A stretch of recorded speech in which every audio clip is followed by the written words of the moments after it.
So I like to make this video just as a initial impression of this little coffee maker. It's called the Scoop. It's by Hamilton Beach, and I really kind of dig it. I've already made probably 6-7 cups of coffee with it, and I'm really happy with the results that I've gotten out of it. I have it next to my older Keurig here. This is an old B70, and as you can see, just looking at the size, the form factor is just, it's much smaller, and for single serve, it's perfect for me. So what makes this the Scoop is it has this little scoop here, and it has one line there on the stainless steel that you can see, and then the top of the stainless steel is the large cup. So, and the way it works is real simple. You have this little top that lifts off here, and you scoop, or just put your coffee into that, and then close it down. And it closes down with authority. I like that. And then you pour your water into a little reservoir up here, and I don't know how well you can see. Yeah, it's got an 8-ounce line and a max line. And the max line is for 14 ounces, and the 8 ounces is for 8 ounces, and it actually does 8 ounces. The problem I have with this Keurig is you set it to the 8-ounce one, and it doesn't quite give you 8 ounces. So when you try to do 2 cups to do 16 ounces, it really kind of just gives you 14 ounces. So I figured, okay, we'll do this. So it has this, the Scoop, which has it's a little bit wet because I just used it. It has the primary filter in it, which is a pretty fine mesh. It's not the finest mesh, so you wouldn't want to use like super like espresso coffee grounds in here. And then you have a secondary filter, which has a little bit finer mesh, and that does not feel metal. It feels more like just plastic mesh. And then it has a filter well, which is removable. So this is what allows it just to have one stream coming out and not make a big huge mess on the countertop. So I'll put this back in here like this. And then another feature this has, so this does 2 sizes. It'll do 8 ounces or 14 ounces. So if you're gonna do 14 ounces, you just put your travel mug right here. If you wanna do just 8 ounces, you can actually pull this little thing out and just tuck it in like that. And then you have a nice little rest to put your cup on. So,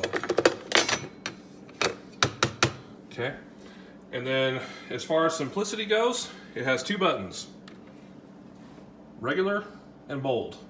And on regular, it's just a regular drip style coffee. So if you're gonna just make some, first wave type coffee, you would just use the regular setting. And I just hit the button there. And as you can see, since I have no water in it, the little light flashes and it doesn't do anything. So it will not brew if there's no water in it. And then of course it has the bold setting. And the bold setting makes it work a little slower. So it slowly pours the water over the coffee. I think it lets it bloom in there a little bit, and then it continues on. So it takes a little longer to brew a cup of bold coffee, but I guarantee you it's worth it. So this is my favorite coffee, Black Rifle Coffee Company. That's my go-to here. So I'm gonna go ahead and make a pot, I should say. I'm gonna make a cup, and we'll see how it goes. All right, so here we are. And real quick, before I get into this process, I just wanted to kind of show a couple of different methods I use with my Keurig to make ground coffee. So Keurigs are nice when you're using K-cups, or you're just doing single serving type of things like an 8-ounce or a 10-ounce cup or something like that. But when you want to do a 14 to 16 ounce travel mug, it gets to the point where the advantages of the Keurig are lost when you're not using K-cups, because you end up doing just as much, if not more work, than if you have something like this. Now I've already loaded my little scoop thing here with my favorite. Well, this isn't my favorite, but it's really close to one of my favorites. This is the Black Rifle's Coffee or Die blend. So what I'll do is I'll go ahead and open the top here, and I'm gonna pour in the water up to the max fill line. So I'm gonna do this here.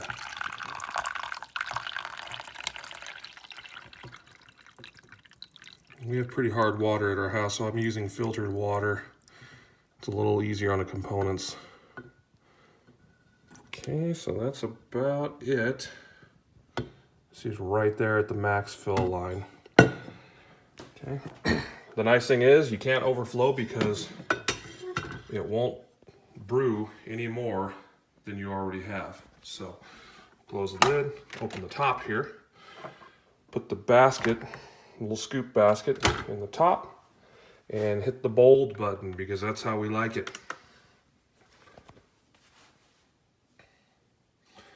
And it takes a few minutes for it. It's not as fast as a Keurig either, but you know, one thing you can do is you could load this up the night before, put your water in the night before, just come out and hit the button and go do whatever it is you have to do.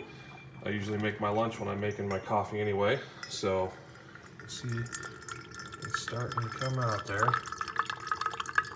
And this will take a couple of minutes, so okay, so I think we're about done here. The little light will automatically shut off when it is finished.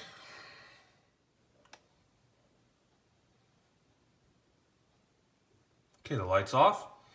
Let's see what we ended up with. I filled that pretty close to the top, so about, this is a 16-ounce container. Put 14 ounces in there, so that's good. So let's see what it's like.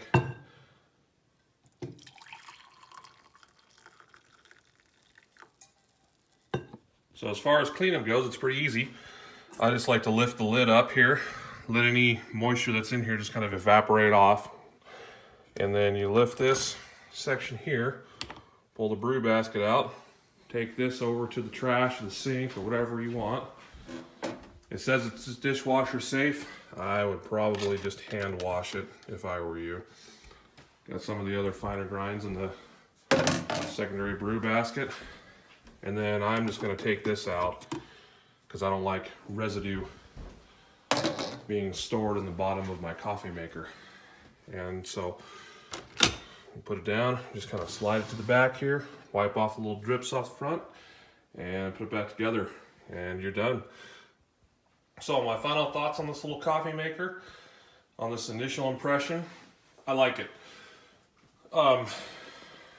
I picked this up for about $35, $36 on Amazon.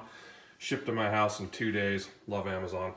Anyways, in a world of super technology, gizmos and gadgets and things that do 100 different things like the Ninja or whatever, it's nice to see something that just is, it's a simple coffee maker for a simple guy who just wants black coffee. I don't need whipped lattes and crap like that. Another thing is it feels really durable. Like, it doesn't feel cheap at all. I mean, it was inexpensive, yeah, but I mean, it's got a nice metal housing. I mean, things these days just feel so plastic, and you know, for 35 bucks, this thing feels like a $100 coffee maker. It's pretty cool for what it is. So yeah, I would definitely recommend looking at it. I mean, for $35, if you don't like it, send it back. But for my money, I dig it. I really like it.